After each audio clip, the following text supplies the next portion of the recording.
Welcome to Written by Her, a special series by Dream by Design with Melissa Banks. I'm your host, Melissa Banks, and I'm excited you decided to join us today. I believe every woman has a story of courage, of faith, of resilience, a story that deserves to be told. In this series, we sit down with incredible women authors who dare to put their experiences, their wisdom, and their dreams on paper. We go beyond the pages and into the journey, the challenges they face, the lessons they learned, and the moments that almost made them quit, and the courage it took to keep writing. Because every book begins with a dream, but every author has a story behind the story. This is Written by Her, where women share their stories, their voices, and their purpose. So let's get started with today's guest. Our guest today is Penda James. Penda is a writer, a storyteller, and a scribe coach. Welcome to the show, Penda. Thank you, Miss Melissa. So It's happy to so be good to here. talk to you again. Your big I smile, I just love your energy. know. Thank you so much. I'm excited to talk to you about running between the dandelions. You know, I always love that title. That title just Yeah. makes you want to smile, right? It just Yes. does. So, talk to us about the beginning. I'd like to kind of go to the beginning a little bit and what inspired you to even write Running Between Dandelions. It's a really awesome question. I took a film class in 2020 during COVID, basically. And I challenged myself to write a short film based off of a color, which was the color yellow. And when I finished that short film, I took a writing class 2025 and challenged myself to turn that short film, which was 7 pages, into the novel. And I took the characters, expanded them into 70,000 words. And it's ironic because this is the 10th year of my mom's being gone. And I am so excited and elated to be able to talk about mother daughter relationships. And in this season of honoring her, that's why I wrote Running Between Dandelions. It's about 3 generations of women and how they deal with love and healing and each other. I love, love, love, love that. My mom is 91 years old. And Oh, as we spend time with amazing. her, as we learn her in this season, has been one of the most powerful seasons of my life. So I definitely get that. And that's why it was important to me. Let's talk about the moment.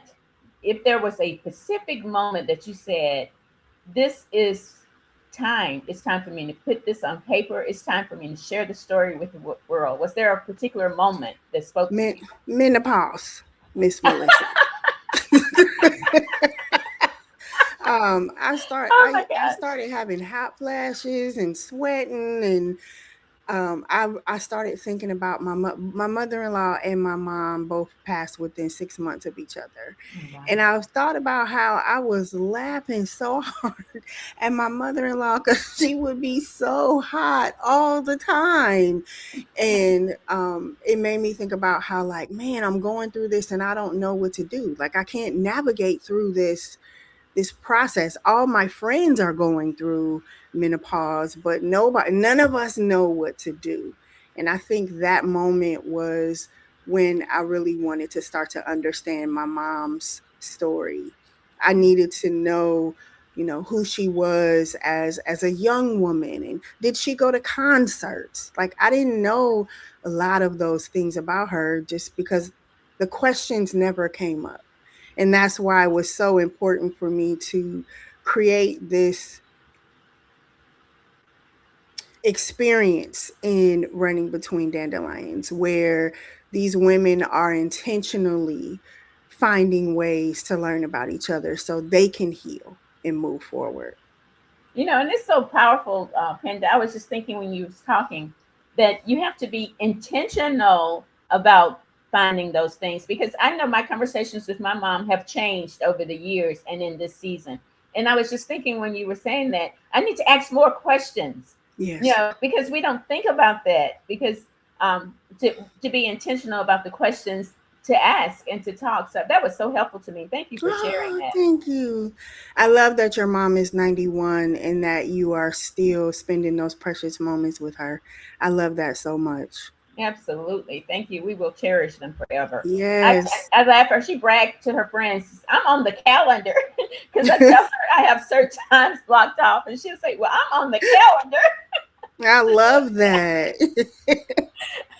Okay, Penda, share with us though. It was there a challenge that you had to overcome to become a published author that you kept going through that you can share with us today? That's a really, really, really good question. Confidence, I think, is my answer.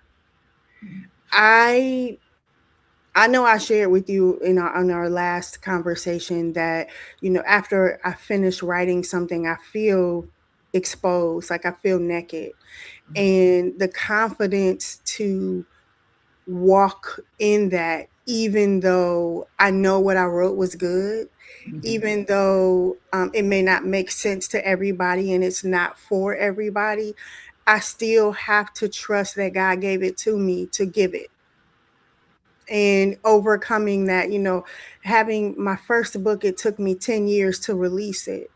And I think it was because I'm like, I don't really want people to know this about me, all these things. But that's how I help people tell their stories. And confidence, I've always, I think, struggled with confidence because I didn't I didn't really want to admit how amazing I am. I Yeah, like let's just go there. Being a 12-year-old girl and you're like, you're writing, you're doing all these things and people are bullying, and so mhm, you're me. I'm looking at all the things around me, but knowing something in me is great.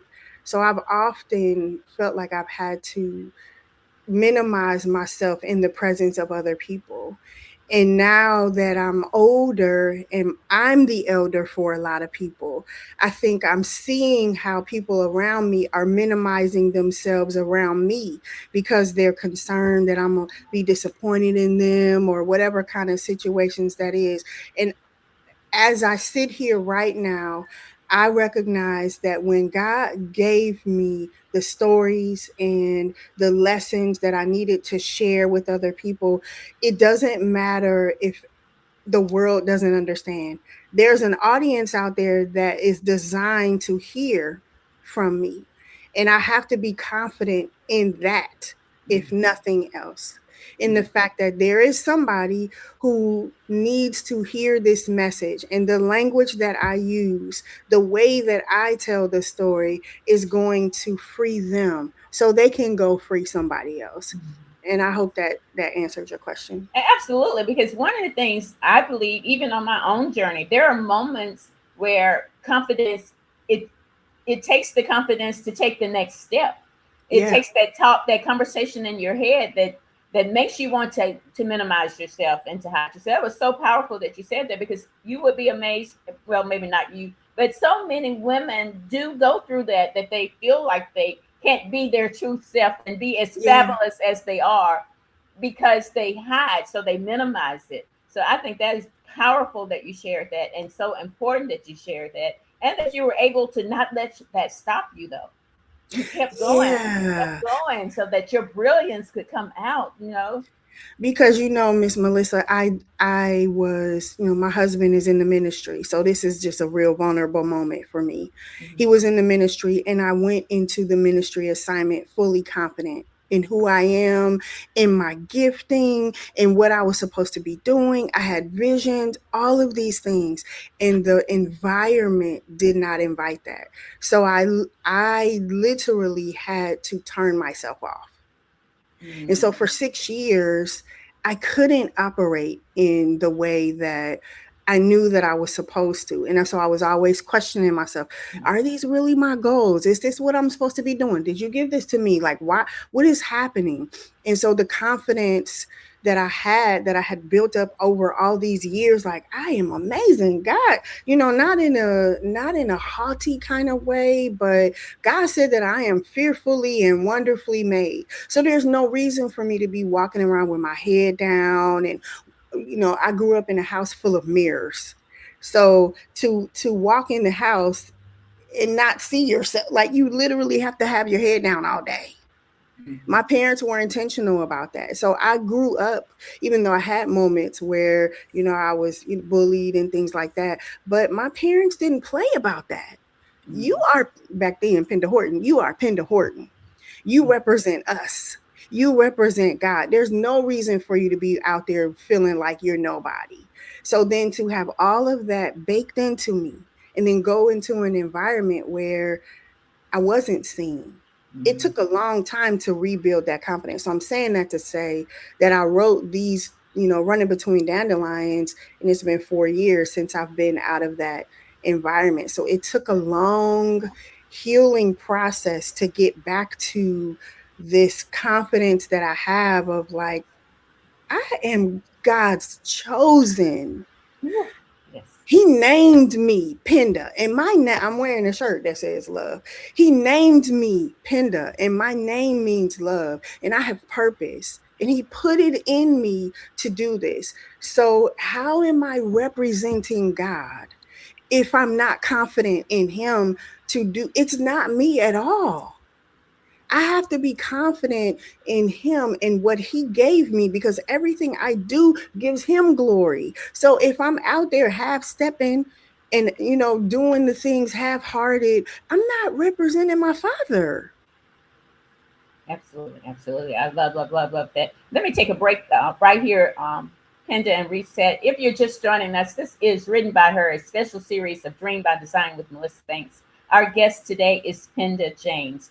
Penda, talk to us about running between the lines. When the readers finish reading this book, what is it that you hope they take away from when they've read that last page?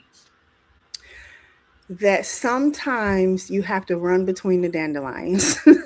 Those are the safe spaces in your life where you have somebody you can lean on.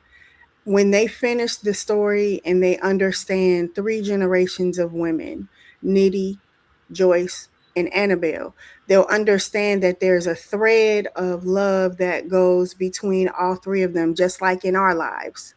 We all have something that we hold in common with our mothers and our sister friends, and we have to lean into that in order to be our best selves. Oh wow, love that, love that. Talk to us. Oftentimes I've heard writers say that since I haven't been a writer very long, but I Okay. have heard writers say that in the process of writing the book, it can often change the author as much as it changed the readers. How did this Yes. journey of writing this book change you? You are not going to move me to tears today. Uh-oh. Oh my gosh. Um, my daughter is 19. While writing this, I couldn't help but to think about my relationship with her.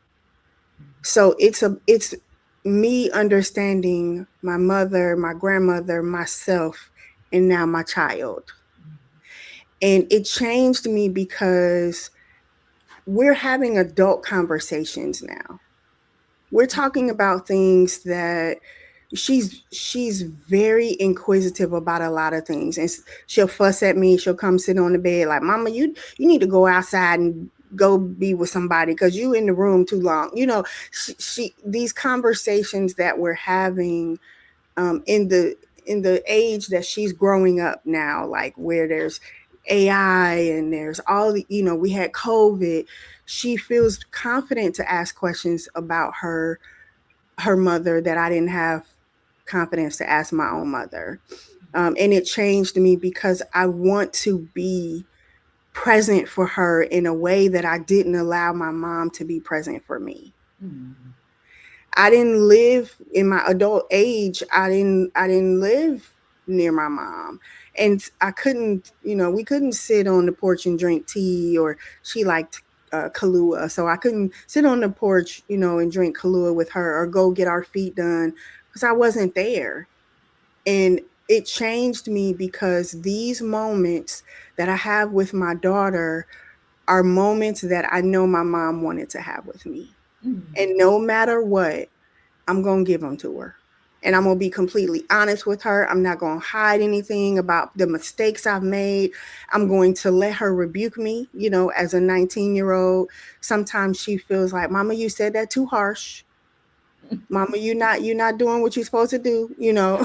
um and so that is really how it changed me. And writing it, I know I shared this with you before, but someone may not have heard it. When I was writing this, I put on a poncho that my mother had made. My mom she worked for the first Black seamstress. She was like the best seamstress in the city of Toledo, and she was her apprentice. My mom could make anything out of anything: food, the garden, the clothes, whatever. She was so gifted. And she made this poncho, and I put that poncho on, and that's when Annabelle, one of the main characters, came alive. And I heard this deep, soulful tenor voice singing Amazing Grace, like literally, when I put that poncho on. And every one of those women have a version of Amazing Grace. And my husband always says, that song is so sad. It's not so much that it's a sad, we sing it at funerals and things like that, but if Amazing Grace, how sweet the sound that saved a wretch like me. If we don't recognize that we could not be or do anything without God, we can get lost in the minutia of all the things that we think we're supposed to be, but we always need to go back to God. I know I'm taking a long way around to answer your question, but in a couple words, it changed me because it reminded me that I am a generation of strong women. And when I look at my daughter, she comes as one but stands as 10,000. Woo. Oh my That's Maya gosh, that was so Angelou. powerful. That was so powerful. Thank you so much for sharing that. And when you're talking about Amazing Grace, I think what happens to us is because we sing it at funerals, people tend to think it's a sad song. But I think it's such a powerful song. Even just saying those words are so, so powerful. You can feel them in your Yes. core. You can feel Yes. Because grace is not getting what we deserve. them. Absolutely. And to me, that's amazing. Mhm. The amazing part of God not giving me what I deserve, I'm always going to honor him because of that. And so now it's so funny. That is really our family song. I mean, my daughter had an assignment when she was in middle school. It was a music assignment where she had to find out what is the song that represents our family. So she asked my father and she asked my father-in-law, and they both said Amazing Grace. Oh, wow. Isn't that something? That is something. Okay, Kendra, let's talk a little bit about the writing process, though. Okay. Um, Sometimes the writing process itself can be difficult. Did you find any particular part of the process difficult? And if so, how were you able to move through it, even though it was hard, to still complete the book? This question. I can only give it to you as a visual. The part that was hard was really trying to give voice to these characters. Mhm. And so to be the visual would be me sitting on the couch, or actually I was sitting on the floor on a Zoom call with a writing partner for 8 hours. Mm. Just she's writing her story and I'm writing mine, and me being trying to be physically present while I'm writing what Joyce is going through. And how did I get through that? I had to tune everything out and just hear Joyce's voice. Like, live like Joyce, live like Nitty, go to the grocery store like them. Annabelle putting on that poncho, putting on a heavy robe, taking a bath. You know, I had to move myself out of the way. And sometimes that was hard because I'm a perfectionist. And sometimes Nitty, she doesn't speak in perfect grammar. Annabelle is very, very harsh in the way that she speaks to people, but she loves God and she loves people. She just doesn't know how to communicate that. And I had to navigate through all of these voices and emotions to the point that one day I had 3 different types of headaches while I was writing. And I have hypertension, so I can't have headaches. I Hmm. mean, if I have them, that means my pressure is up. Yeah. I had three different types of headaches, which represented the types of headaches that these women have in the story. And I just had to give myself grace. There we go again. Hmm. To understand that it's not me, it's these women trying to tell their story. Oh, wow. Thank you for that. That was amazing. Penda, there are women who are watching and listening to you and feeling all the emotions that they have this story that they would Yes. want to share, but they haven't started writing yet. They haven't found the courage to just start putting it on paper. What would you say to them to encourage them today? That is an excellent question. I would say find a sister friend and go have a cup of tea Mhm. and tell them the story. It relieves the pressure of, I have to write. Yeah. Yeah. Writing doesn't always have to happen with pen to paper or typing on a keyboard. You can write while you are sitting with someone that you love deeply and they are listening to you share your heart. The recorder can be playing and you can transcribe it later. But sometimes the best way to get started is just to get started. It's just to say, okay, I'm gonna tell my story today and take the pressure off of it and just go tell your story today. Yeah, thank you for that. That helps so many people. This has been such an inspiring conversation, Oh, Penda. I just absolutely love talking to you every time we have a chance to do that. Let our audience yes. know what's next, what we can look for, what you're working on, and how they can stay connected to you.